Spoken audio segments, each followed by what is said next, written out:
for joining us. You are on to your program, Studio 57. That is the maiden edition of the tourist program, which will showcase loads of interesting package. We'll be having our celebrity in the house.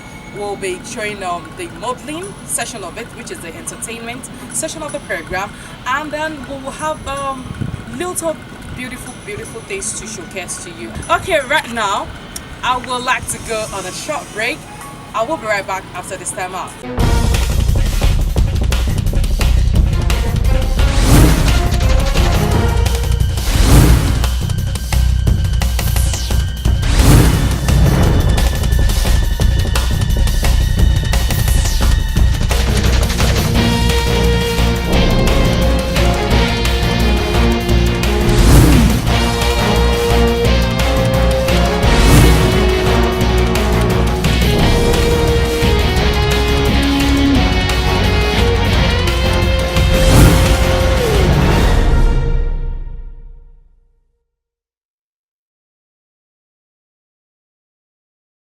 You're welcome back if you're just joining us. Studio 57 is the program. It is a tourist program, and the program promises to enlighten you on how to go on your tour during your holiday, your vacation.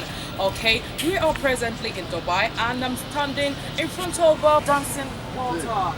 The water, this is one of the parks that you'll see that much later in the day when it's a bit darker.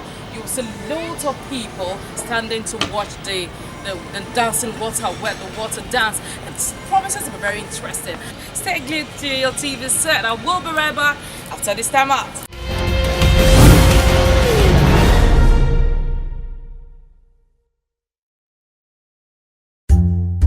Dubai, from a humble fishing village to the world's most iconic metropolis. When you observe the sprawling desert city packed with the gleaming high-rise towers that Dubai has become today, it is hard to imagine that the monuments of the modern world started out as a tiny fishing village. While the discovery of oil in the 1950s and 1960s was a turning point for Dubai's development, Dubai does in fact have a rich history that actually began centuries before. The first human settlement in the history of Dubai was in approximately 3000 BCE, when the area was inhabited by nomadic cattle herders.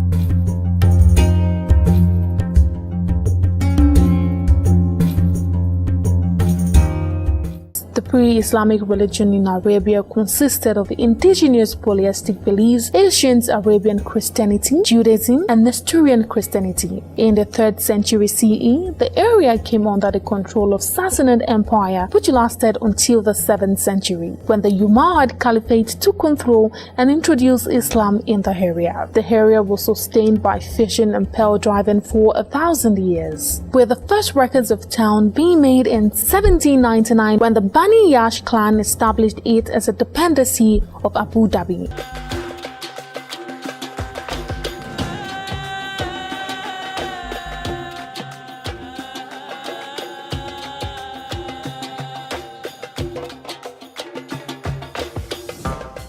Dubai became a separate secondom in 1833 when the Mal Khattum dynasty of the Bani Yash clan, initially from Abu Dhabi, took it over peacefully. The invention of artificial pearls in 1926 and the Great Depression in 1929 caused the collapse in the international pearl market, which resulted in Sheikh Zayed looking for an alternative source of income and Dubai becoming one of the leading export ports in the world. In 1966, oil was discovered in Dubai, which changed the country beyond recognition and led to Dubai becoming the vibrant, modern, business-centered city. Education in the UAE has evolved from the simple traditional mode and is in line with the international standards. The evolution in education began in December 2, 1971, when the Federation of the UAE was announced and federal ministries were set up, including the Ministry of Education, which is entrusted with the task of supervising education at the national level. This led to the growth of public government schools, which became equipped with the latest educational technologies and techniques. Dubai is a modern city that welcomes visitors from around the world. However, as it is also a Muslim city, there are certain factors to take into consideration in terms of dress code and behavior. Religion plays a significant role in the culture of Dubai. Mosques can be found throughout the city, and at sunsets, the call to prayer can be heard across the rooftops. الله أكبر الله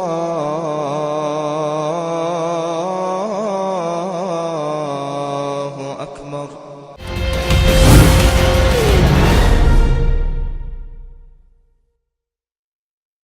The Ramadan is a popular time or year to visit Dubai. Although all residents and visitors must refrain from eating or drinking in public and daylight hours, it is a wonderful time to experience the local culture and strong religious heritage of the city. Non-Muslims may eat and drink in designated areas, and many hotels and shopping malls will have various outlets that remain open during Ramadan. Courtesy and hospitality are also important virtues in their culture, and visitors will enjoy the friendliness and warm welcome provided by locals. Muslim city Dubai requires a more modest code of behavior as part of their culture. Being drunk and disorderly in public is outrightly unacceptable and may result in a fine or worse. Public display of affection should be minimal. Holding hands are acceptable, but kissing an organ in public is not. Noise disruption, bad language, making obscene gestures, and showing disrespect in any way to Dubai's religion or its leaders are all forbidden and may swim you into legal trouble. Dubai is one of the world's most exciting dining destinations, a sprawling city with unparalleled multicultural cuisines. Catering to extravagant taste, Dubai imports a number of Michelin-starred chefs from all over the world.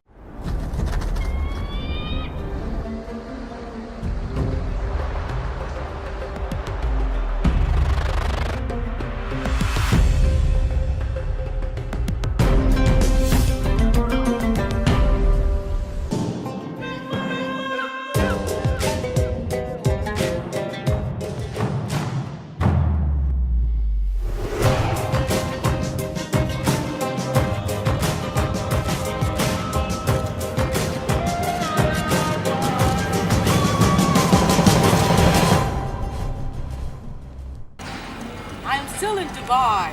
Okay, as you can rightly see, I'm standing in front of the tallest building in the world. Can you imagine that? The tallest building in the world is in Dubai, right here in Dubai. It is a tourist package, and I'm sure you would like to come to Dubai. Okay, I would like to interview one or two people here and hear their views. Okay, take you, let's join them.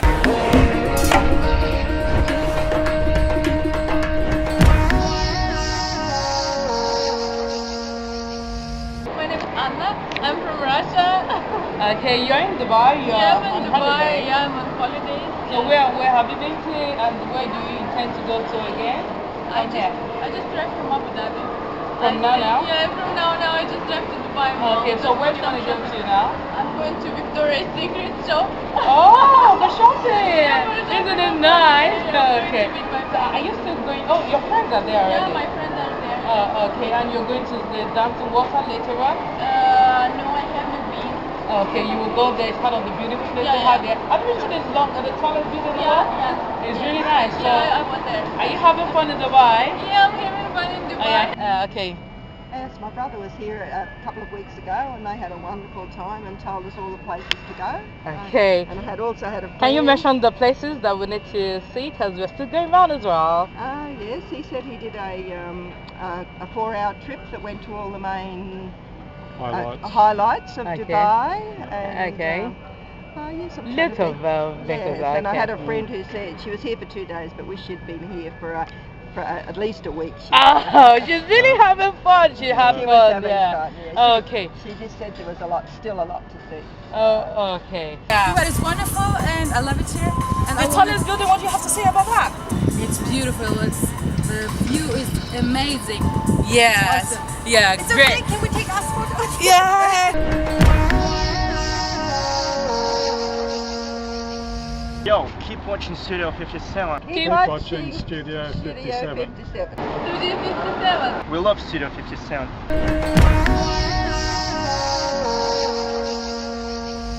Though when it comes to food, Dubai is mostly underrated.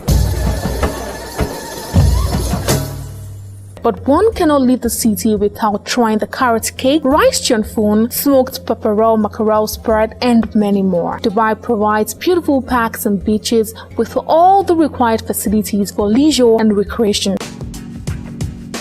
Parks add to the beauty of the environment and moderate its temperature. Some parks in Dubai are the Mushrif Parks, the Al Mamza Park, Creekside Parks, and many more. Dubai beaches are distinguished from their marvelous white sands and crystal clear waters. Winter is especially wonderful for beachgoers. Those who seek extra fun and adventure can indulge in water sports. In the city full of cutting edge, art and film, not leaving behind the nightlife and family activities, you are spoiled for choice with an almost endless list of places to be and things to see. Dubai sets the stage for entertainment and festivals year-round. Traditional folk music and dances alongside international music acts, festivals, and legendary performances weave together the cultural tapestry of the city. Plus, each year, the stars descend to the city during the Dubai International Film Festival and gives you a window into the best of international cinema with a focus of Arab talents and a first look at what your favorite creators are working on. Simply because Dubai is one of the most beautiful cities in the world with ultra-modern technologies and monuments, these are the different wonders of Dubai. The Barrage Dubai, world's tallest building. Next is the Dubai Land. World's largest amusement park, Dubai Land is the largest amusement park collection in the world.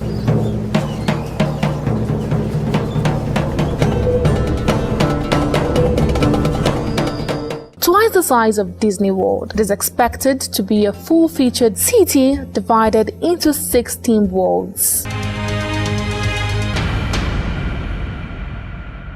Dubai Mall claims to be the largest mall in the world, covers a total area of more than 12 million feet square, with 10 to 15 individual small malls built inside it, consisting of 9 million feet square of shopping retail space, comprising of a total of more than 1,000 stores.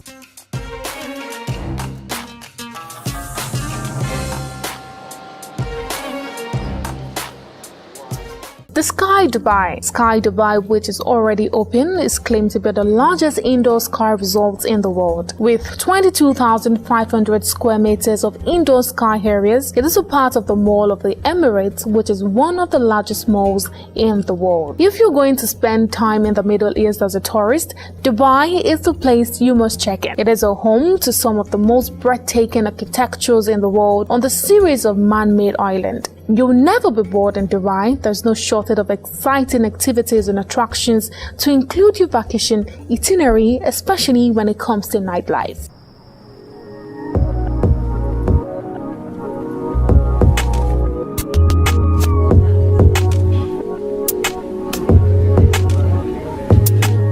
Those who want a little taste of what they have at home while in Dubai should check out the Irish Village. It is one of the places in Dubai that allows drinking, although it is not available for purchase in the market. It is considered by some tourists to be the #1 nightlife destination in the area.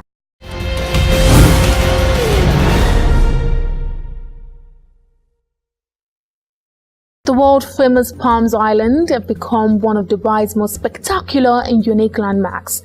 Palm Islands were built with a request of Sheikh Mohammed bin Rashid Al Maktoum to further promote the city as a major tourist destination. The Palm Islands have added more than 500 kilometers of sandy beaches to the city and having apartments, water parks, restaurants, shopping malls, and various marinas. Dubai as a city has received immense growth from the remarkable architecture and world-class entertainment and sporting events.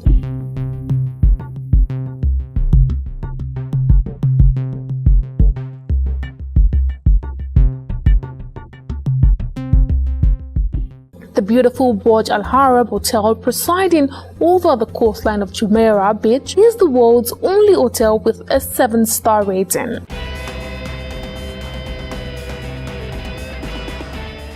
people of Dubai are almost very industrious and they love to live their life. People live a beautiful life and also accommodate people into the city in peace.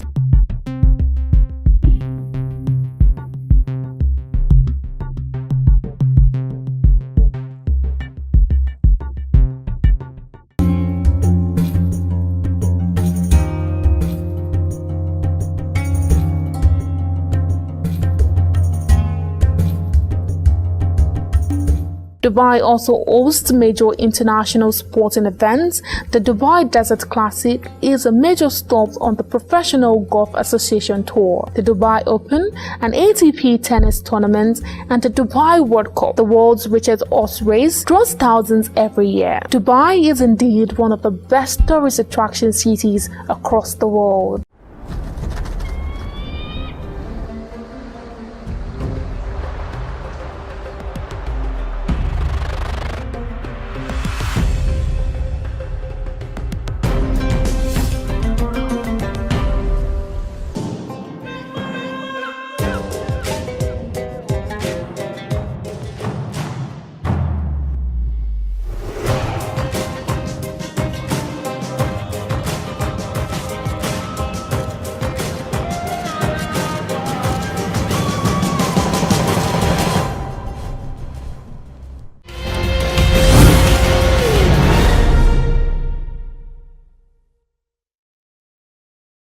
In Dubai, sometimes it's cold, sometimes it's very hot. When I say being hot, it is sometimes really good for your health because it helps your bloodstream to flow smoothly. So there won't be issue of blood clots and all of that. But you know, at times it's get to the extreme, so you have to really get prepared. If you feel very, very hot, you can always run to the shade and refreshing and all of that. So it is good for you at times to stay under the hot weather. So right now we'll be moving on to the next segment where we'll get to interview our celebrity for today. Stay glued to your TV set and we'll be right back after this time out.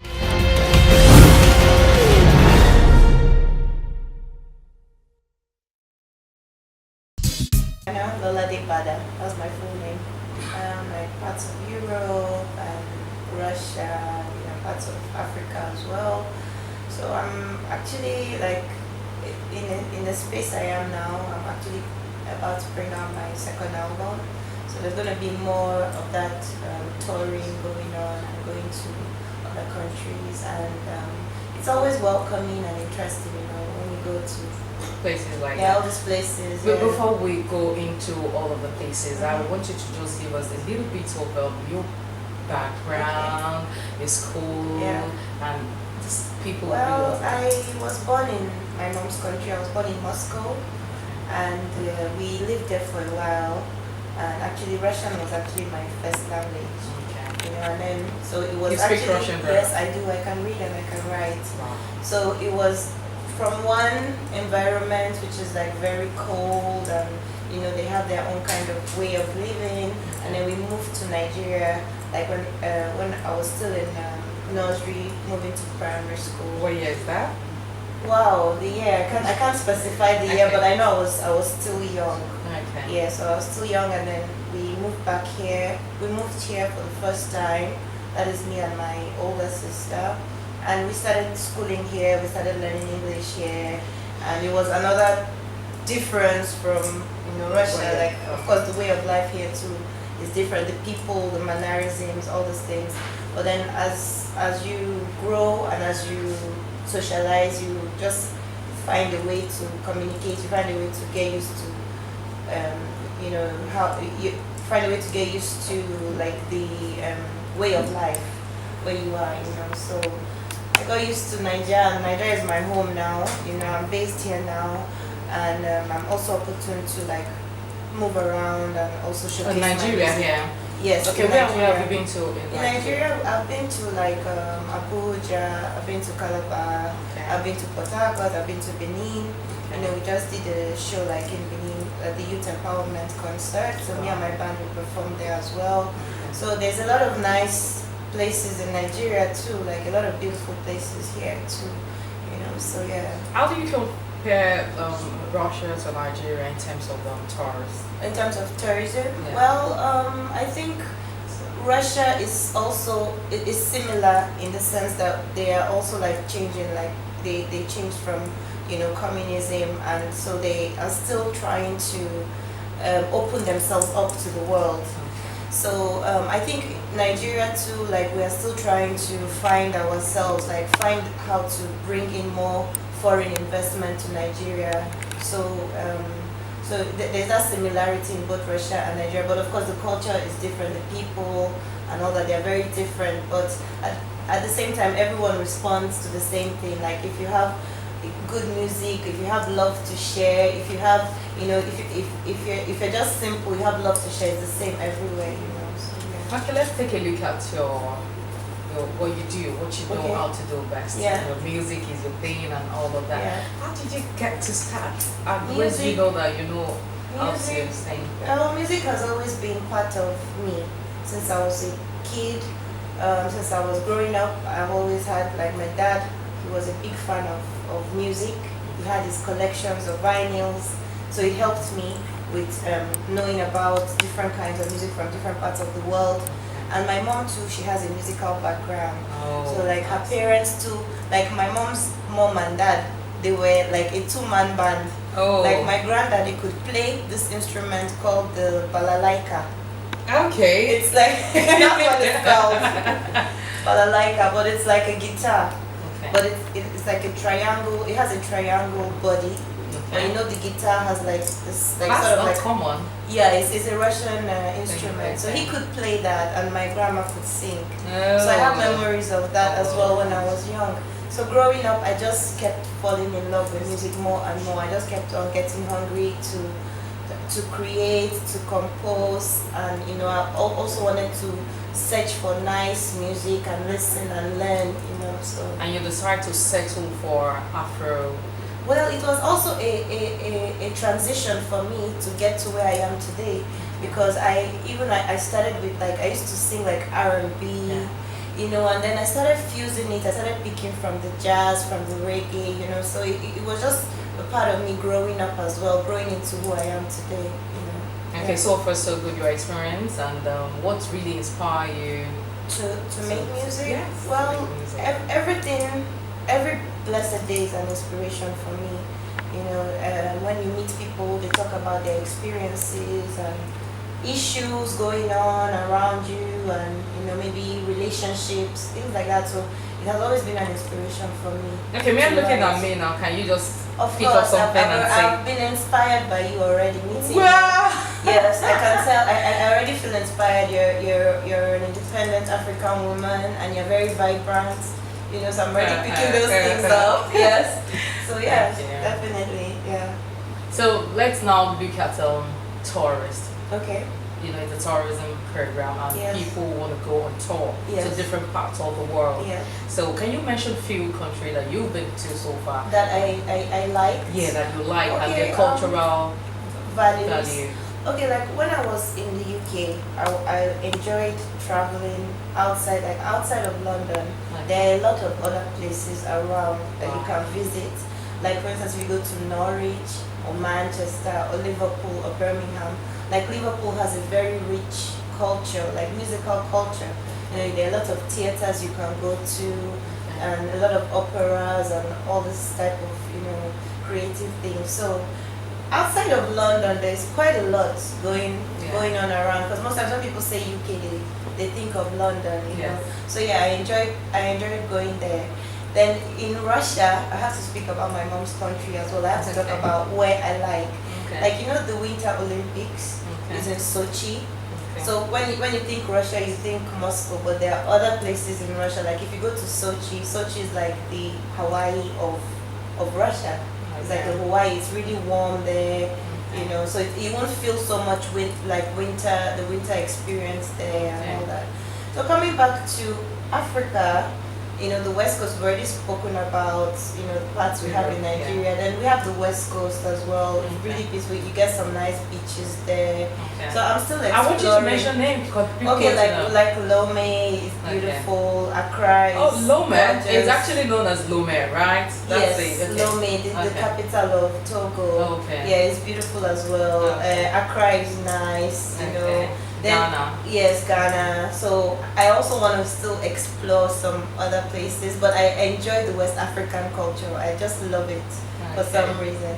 Then also, if you're if you want to go to Europe, I also advise for you to go to, instead of going to the capitals, try going to the outskirts. Usually, if you like nature and things like that, like if you're going to France, you can go to Nice. On the outskirts, so places like that. Because Europe, there's so many countries in Europe, but always try to have the adventure side, that way you experience the place more.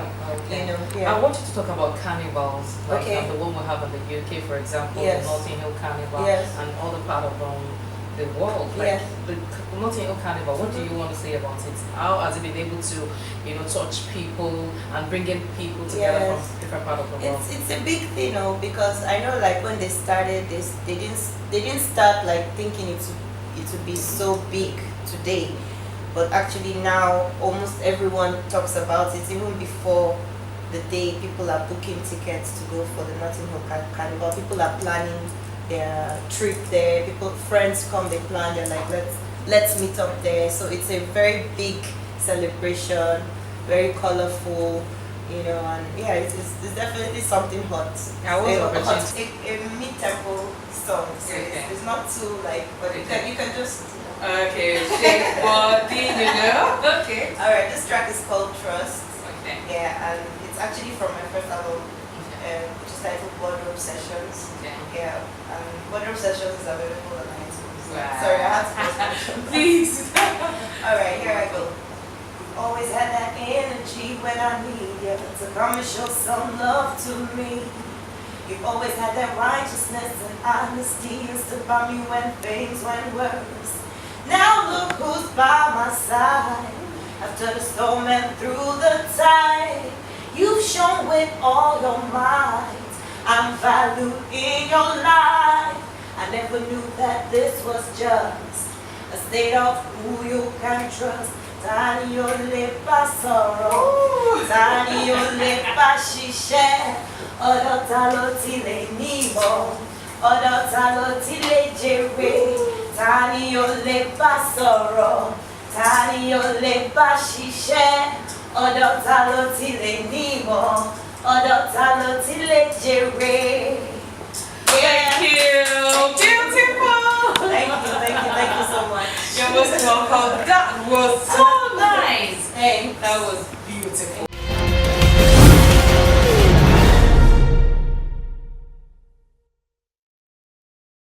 You are welcome back. I hope you are fun chatting with a celebrity. Yes, I have fun as well.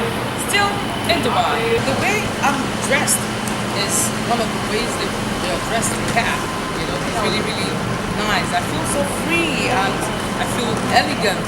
So if you like what I'm wearing, come to Dubai. You can get this as well in Nigeria anyway. So the way the men's are being dressed, you can see that on the background as well. It is really, really fantastic here on holiday. So next trip, please come to Dubai. It is fantastic. I'm having fun. Let's move on to the next segment.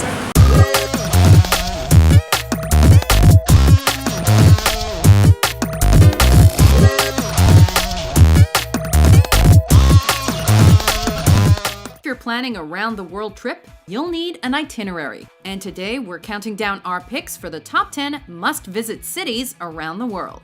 For this list, we picked cities based on how beautiful they are, how fun they are, and how much they have to offer tourists in the way of cuisine, must-see attractions, and overall vibe.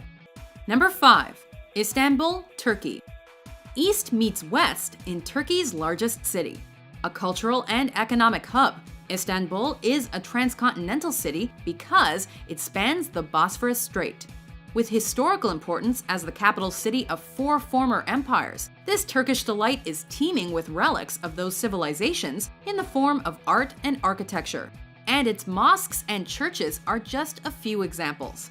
With friendly locals, its grand bazaar, and countless minarets dotting the skyline, Istanbul was named the European Capital of Culture in 2010, meaning it remains a world-class tourist destination. Number 4. Shanghai, China. Another bright, bustling Asian metropolis, Shanghai is home to more people than any other city in China, with over 24 million calling it home. While Beijing and Hong Kong are also worth visiting, Shanghai is a beautiful mix of tradition and modernity. As fast-paced as its magnetic levitation train, this financial capital lies at the mouth of the longest river in Asia, the Yangtze. Considered the place of origin of everything modern within China, as well as the birthplace of literature, cinema, and theater, Shanghai's museums, historical destinations, and temples are all must-see sights. Number 3. London, England, the United Kingdom. Founded by the Romans roughly 2 millennia ago, London is a world capital in terms of culture, finance, tourism, and by almost any other standard. A great city to visit for a living history lesson, sites like the Globe Theatre, the Tower of London, and the many museums offer visitors a taste of the old world, while tourist standards like Big Ben, Piccadilly Circus, and Buckingham Palace are also unmissable. A fascinatingly diverse city with people from all around. You can enjoy all of London from high above via the London Eye.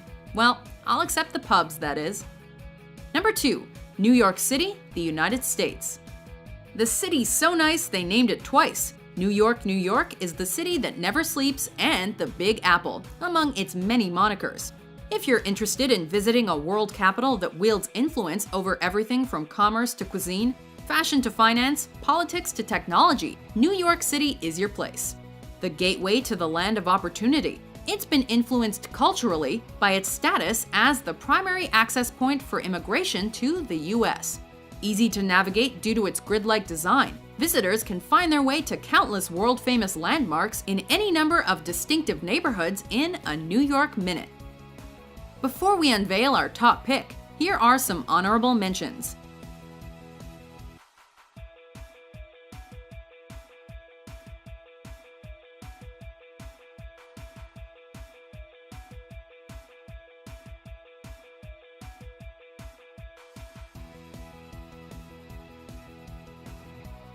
Number 1. Paris, France. Timeless in its elegance and consistent center of enlightenment throughout its history, the City of Light may be for lovers, but it's much more than that. The perfect spot to experience the old world charm of Europe, since the city's main architecture has remained mostly unchanged. Paris is at once grand and intimate, with impressive structures like the Eiffel Tower and l'Arc de Triomphe, standing near small cafes, bookshops, and boutiques. If sites like the Louvre or Notre Dame Cathedral don't appeal to you, the city's bohemian vibe and unparalleled culinary delights are sure to tickle your fancy.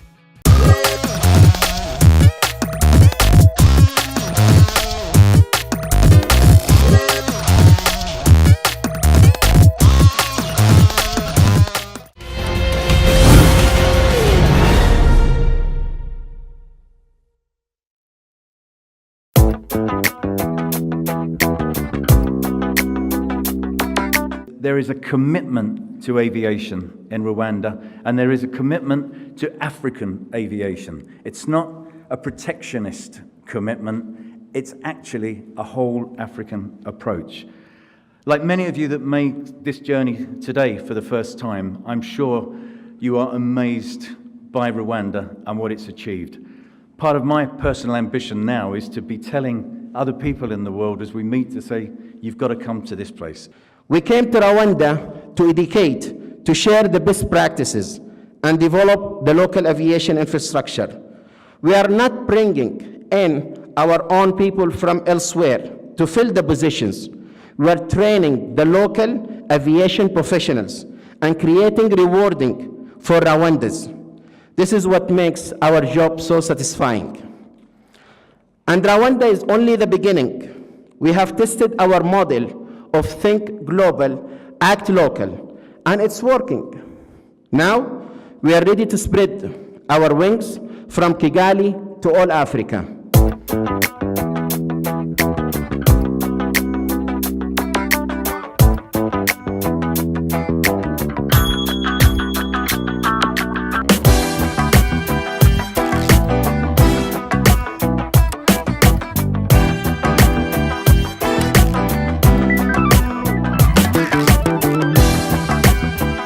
Rwanda has stepped up efforts towards the creation of a single African air transport market by fully opening up skies and working actively with partner states to do the same.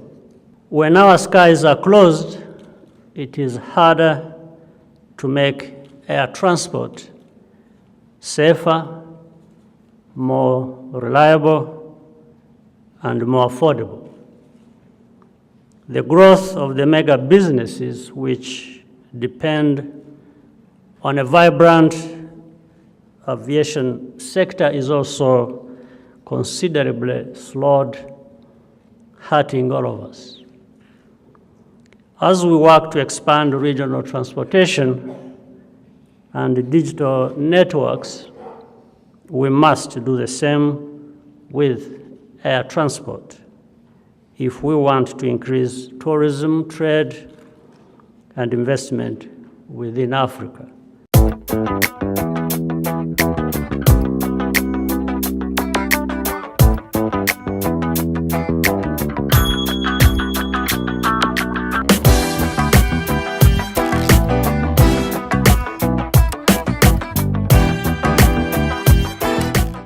An additional plus is the opportunity to leverage our favorable demographic dividend. We want to see many young Rwandans and Africans pursuing careers in aviation as pilots, engineers, designers, or business analysts. We in Rwanda experienced and have experimented with different business models before creating Rwanda Air. Along the way, we gained a better understanding of what it takes to succeed in this business. For example, the aviation sector extends beyond the airlines to include the full range of associated services represented by many of you gathered here, such as airport management, cargo handling, catering, training, logistics, and maintenance. Rwanda Air continues to expand its route network in Africa and beyond. We are investing in infrastructure, including upgrading Kigali International Airport and building the new Bugesera International Airport. At the same time, we are working with others across Africa to create a more conducive environment for private sector investment in the industry more generally. This is why it is important that the Aviation Africa Conference become a regular event